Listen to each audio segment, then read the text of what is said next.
नमस्कार सी न्यूज़ भारत देख रहे हैं आप। मैं हूं अखिलेश पांडे। वक्त हो चुका है न्यूज़ बुलेटिन का। इस बुलेटिन में सबसे पहले बात करेंगे बदायूं की, जहां एक किशोरी के साथ विशेष समुदाय के जीजा साले ने किया दुष्कर्म। आगे चर्चा करेंगे इंदौर की, जहां एक देवर की दरिंदगी आई सामने, मूक बधिर भाभी की लूटी आबरू। साथ ही बात होगी संभल की, जहां चंदौसी में बिजली कर्मियों ने निकाला मशाल जुलूस। और भी तमाम खबरों पर आइए विस्तार से करते हैं चर्चा। क्लीन सिटी कहे जाने वाले इंदौर में एक बार फिर ऐसी घटना हुई है जिसने इस सिटी को दागदार कर दिया है। दरअसल इंदौर में एक देवर ने अपनी ही भाभी की आबरू लूट ली। ऐसा उसने एक नहीं बल्कि कई बार किया।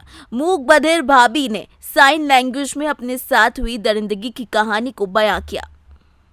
पीड़िता की साइन लैंग्वेज को समझने के लिए पुलिस ने भी एक्सपर्ट्स की मदद ली, जिससे पता चला कि पीड़िता के ससुराल वालों ने 2 बार उसका गर्भपात करवाया और देवर ने उसके साथ दुष्कर्म किया, जिसके बाद पुलिस ने प्रकरण दर्ज कर मामला आगे बढ़ा दिया है।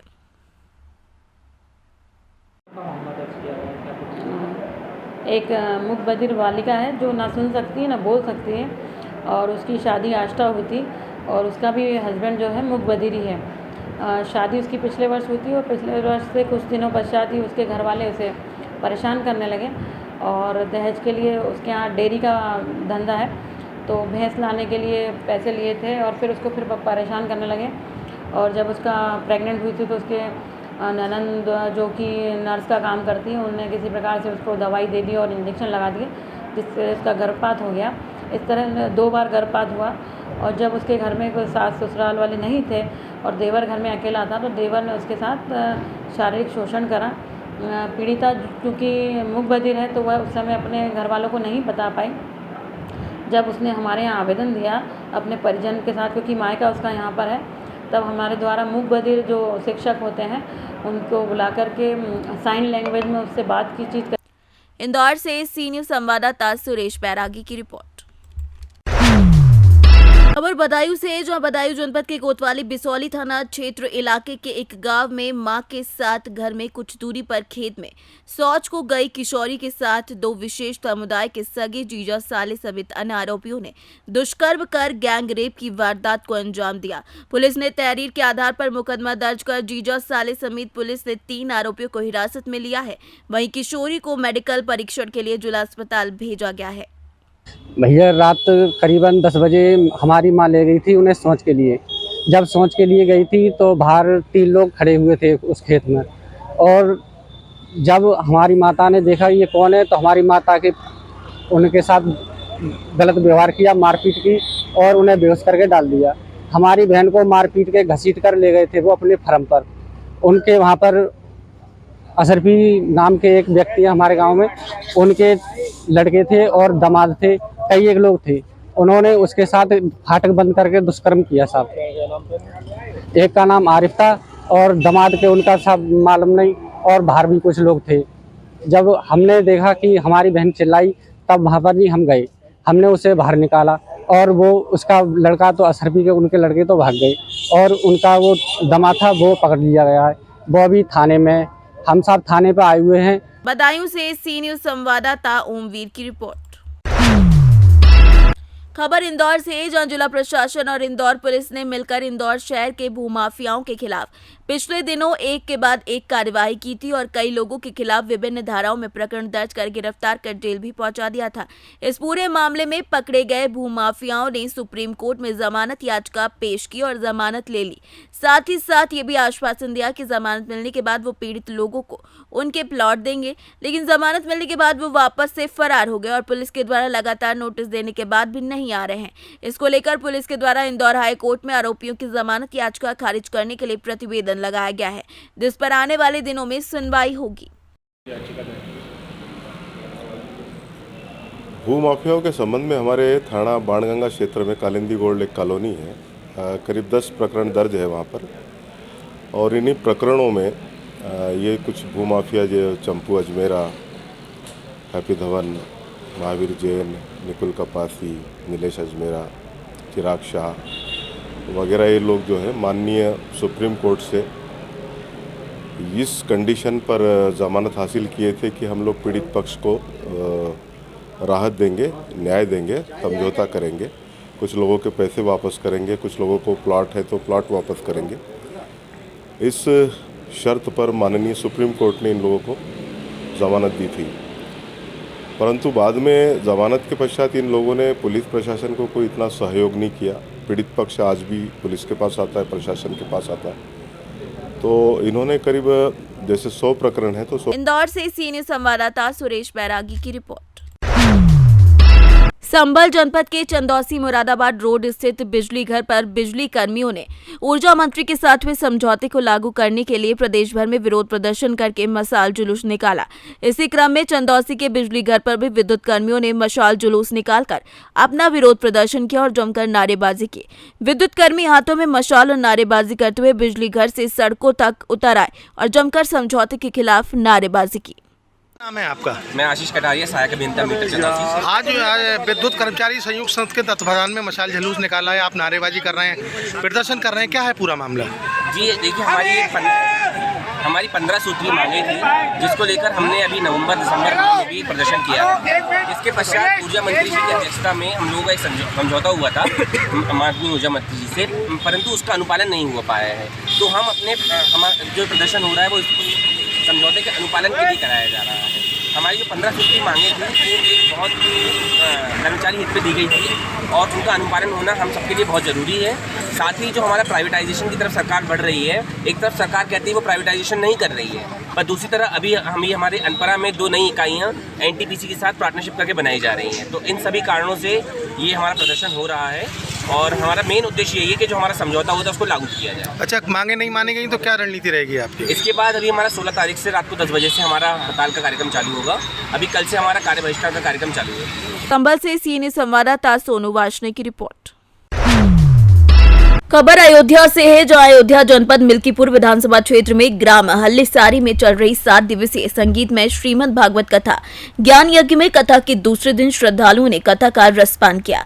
कथा व्यास आचार्य पूज्य श्री राजित राम तिवारी अनुरागी महाराज अयोध्या धाम कथा आयोजक मौर्य परिवार मौजूद रहा। अयोध्या से सीनियर संवाददाता राम सूरत की रिपोर्ट। खबर कौशाम्बी से है, जहां नामजद भैंस चोरों से आखिर थाना पुलिस के रिश्ते क्या हैं, ऐसा सवाल पूछा जा रहा है। दरअसल इन दिनों मेहवा घाट थाना क्षेत्र के उप निरीक्षक पुलिस अभिलेखों में दर्ज नामजद आरोपियों के घर पर देखे जाते हैं। दोनों के बीच खान पान का दौर चलता है। नामजद मुकदमा दर्ज होने के बाद भी भैंस चोर को पुलिस ने गिरफ्तार क्यों नहीं किया है, ये सवाल उठ रहे हैं। आरोपियों पर लगातार कई सालों से क्षेत्र में भैंस चोरी का आरोप है, लेकिन लगातार वो बच रहे हैं और इस बार भी पुलिस उन्हें क्लीन चिट देने की फिराक में लगी हुई है। थाना पुलिस से इनके क्या रिश्ते हैं, ये सवाल पूछे जा रहे हैं। क्षेत्र के शाहपुर गांव से 10 फरवरी को भैंस चोरी करने के बाद पुलिस ने मुकदमा दर्ज नहीं किया। 3 मार्च को अपराधियों ने फिर भैंस चोरी कर ली, जिस पर एक गांव में 5 भैंस चोरी करने की जानकारी पर अधिकारियों के दबाव के बाद भैंस चोरी करने वाले आरोपियों पर पुलिस ने मुकदमा दर्ज कर लिया था, लेकिन अभी तक भैंस चोर को पुलिस ने गिरफ्तार नहीं किया है। क्या नाम है आपका? अश्वनी कुमार मिश्रा। अच्छा, कौन से जिला से हो? मैं कौशाम्बी जिला का रहने वाला हूँ। थाना कौन सा आपका? महेवा घाट है, शाहपुर गांव।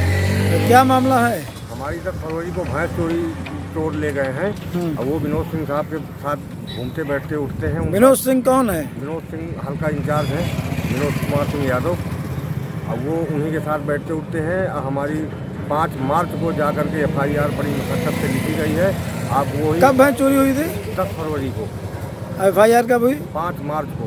अच्छा, अब वो उनका तफ्तीश मिली है, वो तफ्तीश में उनको निकाल। कौन आप जानते हैं कितने कौन लोग थे चोरी में? ओम प्रकाश भार्गव, सुनील उपाध्याय, नंदकुमार रहदास। तो नामजद FIR? नामजद FIR। अच्छा, उसके बाद क्या हुआ? उसके बाद वो जो है मतलब तफ्तीश उन्हीं को मिली हुई है, वो उनको निकालना चाहते हैं और मुकदमा में FIR लगाना चाहते हैं। भैंस बरामद नहीं कर रहे हैं। मुलजिम आज भी घूम रहे हैं गांव में, उसी तरह हंसते हैं देख करके हमें।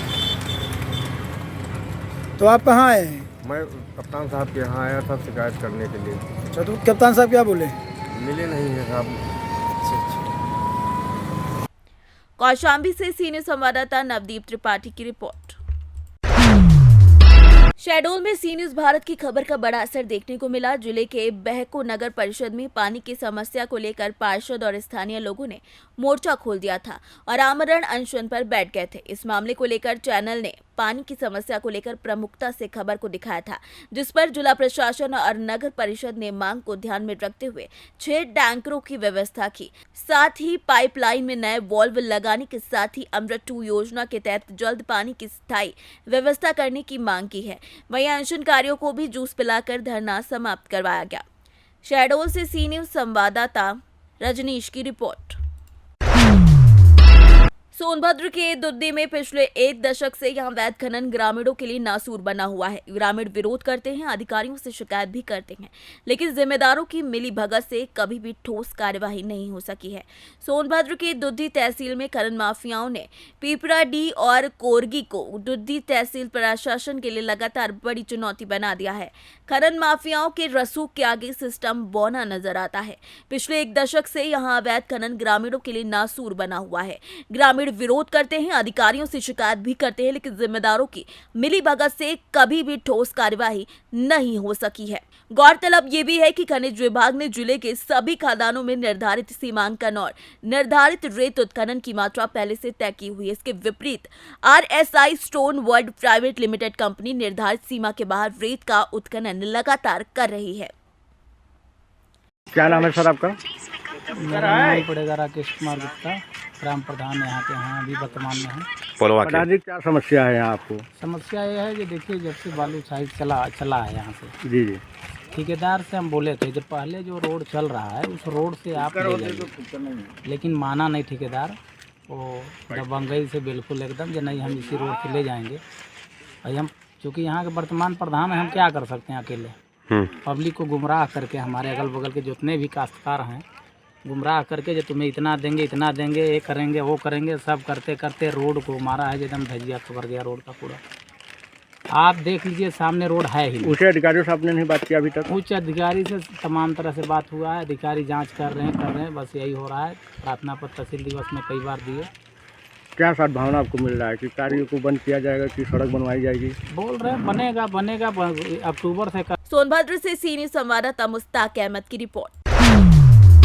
खबर सोनभद्र से है, जहां जाम में एक एम्बुलेंस फंस गई और जिसके बाद एम्बुलेंस में मरीज की मौत हो गई। लगभग 1 घंटे से ज्यादा समय तक फंसी एम्बुलेंस मध्य प्रदेश के सिंगरौली जिले से वाराणसी जा रही थी। एम्बुलेंस में एक बच्चा गंभीर अवस्था में था जिसकी मौत हो गई, जिसके बाद परिजन शव सड़क पर रखकर धरना देने लगे। खबर के बाद मौके पर पहुंची कोतवाली पुलिस धरना दे रहे मृत बच्चे के परिजन को वापस भेज दिया है। लेकिन सवाल उठता है कि आखिर मारकुंडी जाम में 6 घंटे से पुलिस क्या कर रही थी? पुलिस क्यों जाम छुड़ाने नहीं पहुंची? आखिर इस तरीके से कितनी घटनाएं होंगी और कितने लोगों की जान केवल जाम में फंसने से हो जाएगी? सर, आज एक बच्चे की मौत हो गई है यहाँ पे, क्या पूरा मामला था सर टोल प्लाजा पे? सूचना ये प्राप्त हुई थी कि मारकुंडी घाटी की चढ़ाई के ऊपर जाम की स्थिति है, जिसमें एक एम्बुलेंस फंसी हुई है। मौके पर जैसे ही सूचना मिली नगर कोतवाल के द्वारा, और हम सब लोग पुलिस फोर्स यहाँ पर पहुँचे और उस जाम को खुलवाया गया। जानकारी ये हुई कि उसमें 2 पीड़ित थे, जिसमें एक बच्चे का मृत्यु हो गई और दूसरा BHU के लिए रेफर हुआ है। सर, लगातार यहाँ मारकुंडी घाटी में जाम लगता है और एक खनिज विभाग द्वारा लगातार जाम लगाया जाता है वो चढ़ाई पे, और उसमें एम्बुलेंस पहुँच के लगातार मौतें हो रही है। इस पर कोई कार्रवाई क्यों नहीं हो रही है? देखिए, जाम की समस्या के लिए संबंधित विभाग को भी बार बार सूचित किया गया है। ट्रैफिक पुलिस भी यहाँ पर रहती है और इस बारे में उनके द्वारा भी कार्रवाई की जा रही है। निरंतर गुरमा चौकी इंचार्ज के द्वारा, लोड़ी चौकी इंचार्ज के द्वारा जाम खुलवाया जाता रहा है, पर फिर भी विभिन्न कारणों से जाम लग रहा है। उसके लिए संबंधित विभाग से पत्राचार हो रहा है। क्या वजह होती है कि जाम लग जाता है सर? खनन। सोनभद्र से सी न्यूज संवाददाता मुस्ताक अहमद की रिपोर्ट। फिलहाल के लिए इस न्यूज़ बुलेटिन में बस इतना ही। देश दुनिया की तमाम खबरों के लिए देखते रहें सी न्यूज़ भारत। हर खबर आपके साथ, आपके हाथ।